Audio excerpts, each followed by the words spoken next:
What up, guys? Welcome back to another episode today of the career mode. Today we have episode number 26, and actually we're going to be trying out a new formation in today's episode. I've tried it out before. It's nothing new. I have used it before. I used it in one of the last games we played. Was it like Chelsea or something? When we switched to the three at the back, I'm going to actually start using it more. The reason for that is because I just feel like now we're in the season. United are kind of running away with the league. We don't really have too much to lose if I switch to it. So that's my kind of thought process behind it. Whether or not it's going to work out, we'll have to wait and see. This game here against Everton, I started with the 4-2-3-1 as we have been playing for the entirety of the series. But I do switch it in like the 30th minute to the three at the back.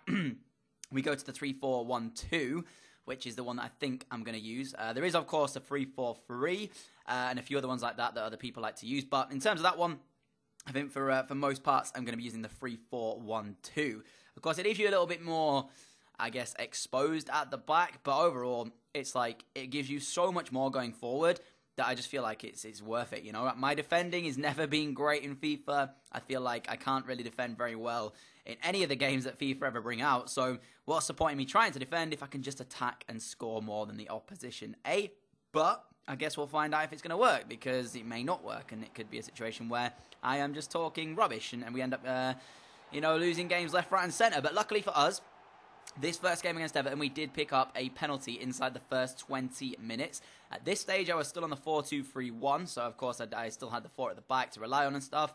And we were dominating the game in all parts of it, basically. And when we got the penalty, I decided to give it to Rashford, as he was the one who won the penalty. And maybe it was a bad idea, because we ended up missing Pickford with a great one-handed save, who actually, to his credit, played very well last night. If you watched the Germany-England friendly, he made a few very, very good saves. But someone who doesn't normally miss a target is that man on your screen in the form of Smolov, of course, a top scorer, or joint top scorer at least, in the Premier League currently. Maybe I should have given him the penalty, because he probably would have scored it. But, I mean, Rashford has been reliable so many times for us in the past. If you think back to last season's Carabao Cup final against Spurs, he, of course, scored the winning penalty when we got it in, like, the last few minutes of that game there. So, you know, I can't really complain at Rashford. He does bag the penalties when he needs to. And admittedly, you know, I'd much prefer him to miss that one than it would have been in the cup final. So, yeah, regardless, Smolov did give us the lead in the second half. And it was after I switched to that three at the back that we did get the lead. So I'm not going to say it was the change that definitely brought that, you know, goal into play. But certainly switching to it, I felt like I had a bit more, you know, freedom up front. And I felt like my chances were coming a bit more frequently. But it does leave you kind of exposed. That's the only issue. And as I say, my defending isn't great. And I made a mistake, by the way, guys. When I did it, I actually substituted on Calvert-Lewin, of course, who is currently an Everton player on loan here at Huddersfield. So, technically speaking, he wouldn't be allowed to play in this fixture, and I apologise for that. I keep doing it. I'm not used to having loan players. I never really used them in FIFA 17 all that much, so I didn't have to worry about that ruling. And so I always forget about it. So I apologise again. He had a hand in this goal, but it wasn't a major part because Aiden Hill still had a lot to do, and then Smolov, of course, ends up nodding in the rebound after it comes off the woodwork. But, of course, Calvert-Lewin shouldn't have played, which I apologise for. Luckily, he doesn't score and he doesn't assist. So there's that little bonus there. So he didn't outright contribute to a goal, but he was on the field of play and he shouldn't have been. So I apologise for that one. But it is Smolov's 50th league goal of the season so far, which is pretty good, isn't it? I mean, as I say, you know, for someone that we picked up for 16.6 million to be banging him in like he is, should have had a hat-trick, because I should have done better with this shot here. I tried to chip the goalkeeper. Was never really going to work in that situation, but luckily the rebound went straight to Marcus, who nodded in the third of the game. Here I probably should have gone with a driven shot, in all honesty. It might have worked out a little bit better than that one there. So, yeah, but regardless, it was a great start to the episode, a great way to kick-start it off as well. And even though Pickford did have quite a good game in between the sticks, he wasn't able to keep us out, and we did come away with a 3-0 victory. You can see there, 2 minutes from time, we went 3-0 up. It's his 10th of the season, actually, for Rashford. So between Smolov and Rashford, that is now 25 league goals this campaign, which is just crazy. Absolutely crazy. But there you go. 3-0, 3 points. Smolov with 2 of the 3. Could have quite easily had a hat-trick, as I said. And you look at the match facts there, guys. We totally dominated the game. Everton had 1 shot, 1 on target, which is... Yeah, I mean, Everton's team wasn't fantastic, though, so I don't really want to kind of say that the 3 at the back was the reason for that, because maybe if we're coming up against, like, a better team firepower-wise, like the likes of City, United, maybe the 3 at the back is going to come back to haunt us, but I guess we'll find out in due course when we play against them. So, yeah, I'm going to keep 3 at the back, I think, from now on, pretty much. So, As we're moving into the next game then, guys, it is the FA Cup against QPR at home for this one. You can see the team on the left. It is our backup side, Hall, Walker Peters, a few other guys in there that don't really play all that much for us. And, of course, the three at the back switch does mean that maybe Walker Peters won't be getting as much game time as he possibly would have liked. So I might have to reconsider his position and maybe play him out at right midfield. Luckily, we ended up beating QPR and we move on to the next round of the FA Cup. So there is that bonus there as well. As we're going to be going into the next game, guys, this one is against Arsenal, which, to be honest, this year, Arsenal in FIFA, I don't really rate them all that much. Like, when you get a few years in, I've noticed it in the My Player Save, I've noticed it a couple of times in this one, their team isn't as good as it possibly should be with the money they have to stay the first thing. And the second thing that I think is the worst bit about it is that they stick to the five at the back. Now, five at the back, yes, it's okay in real life, but on FIFA, whenever you play five at the back, their games are so slim in chances that they're just not even worth playing the five at the back. Yes, it gives you a little bit better defensive options, but if a team's good enough, they're going to break you down regardless. So going five at the back, I really don't like it. I would have much preferred Arsenal to go with a three at the back and then play Bellerin and maybe Johnny as to, wide players as in midfielders rather than wide fullbacks. So again, five at the back from Arsenal, not great. But we did play our three at the back, Jorgensen, Charicho and Holding, with the midfield four of Ince, Aqua, Moy, Hill, and then, of course, Bonaventura with Rashford and Smolov up top. So our team, I would say, on paper, is very similar to that of Arsenal's going forward. We have, I'd say, a similar calibre, barring Sanchez maybe, and Lacazette, is slightly better in terms of rating, but in terms of goal scoring, not quite as good as Smolov, is he? So Rashford and Smolov, for me, were the more kind of deadly out of the partnerships today to watch. So as Arsenal went close, Sanchez there with a shot. Maybe should have scored that one. He did have a little bit more time than he maybe first thought.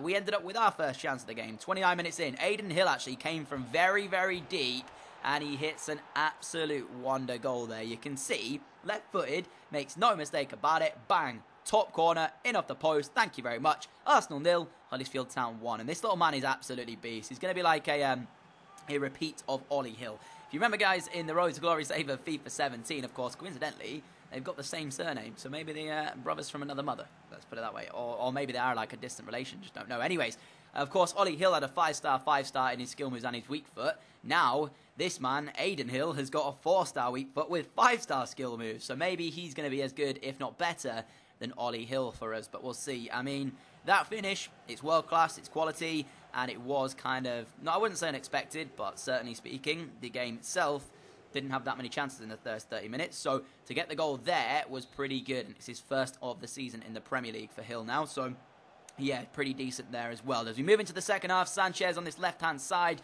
in the end, gets a nice ball in towards the middle after he does some great dribbling, and then gives it back to Johnny to Carvalho to Koeman into the middle, where El Neni was played onside by Jorgensen, eventually feeds it back to Koeman, and his shot is well saved by Herdecki. And then from the corner, Koeman again on this one ends up hitting it towards Mohamed El Neni, who came from quite deep, and luckily for us, our goalkeeper was equal to it again, because that could have quite easily been 1-1. So Arsenal trying something, just not quite working out for them. And 15 minutes from time, Hogg off the bench, gave it to Mark off the bench. Two Spaniards now about to go in a foot race in the form of Mark and Hector Bellerin. Luckily for us, Mark wins it, and eventually the ball finds its way to Bonaventura, who makes the score 2-0 to Huddersfield Town. So for Arsenal, it caps off a disappointing day. They had a couple of chances that maybe they should have scored. They had 3 in all. I think we only had 2 pretty much like major chances, which are the 2 that we ended up scoring. So if you look at it that way, shooting boots were on for us today, not quite on for Arsenal. Or our keeper did make a couple of saves though, so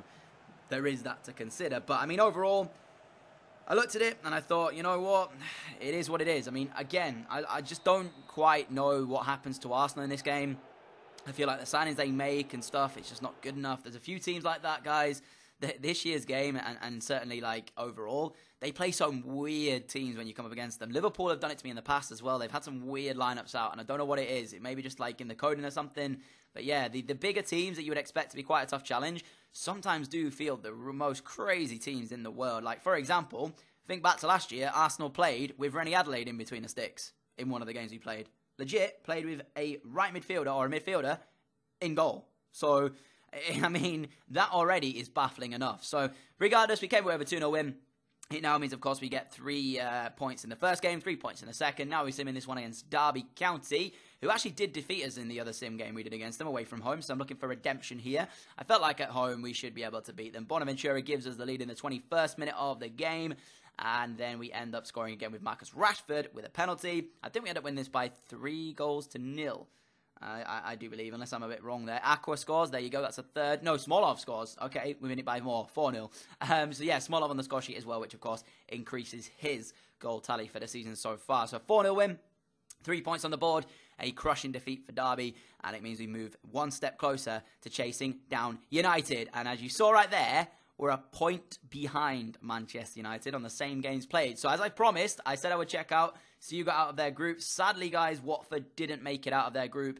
Bayern and Anderlecht beat them to it. Manchester United made it out of their group as well, so another English team in there. Liverpool also making out of their group, so that's 3 English teams in the next round of the Champions League. Sadly, the only one to miss out were Watford, which I was kind of expecting, but it is what it is. We, of course, topped our group with 4 wins, 2 draws, and 0 defeats, which, of course, is a massive, massive bonus considering the group that we had. And if you take a look, guys, as I'm about to show you, the draw for the next round of the Champions League, who will we be facing? It is AS Monaco. So, yeah, it's going to be quite, I guess, tough, but at the same time, I feel quite confident in that draw. In terms of the other games, then, we've got Liverpool playing against Bayern Munich, so, of course, for them, quite a tough draw. United against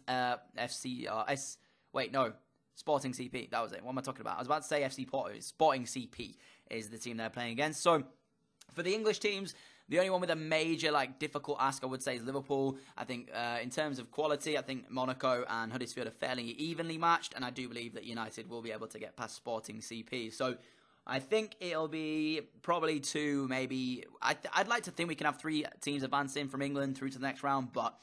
Of course, Liverpool got a tough ask against Bayern Munich because we sim this game against Swansea, and we also win this one. Other than that, though, guys, that is going to be where we end today's episode off. I'm actually out tonight at a charity event. It's like a boxing thing.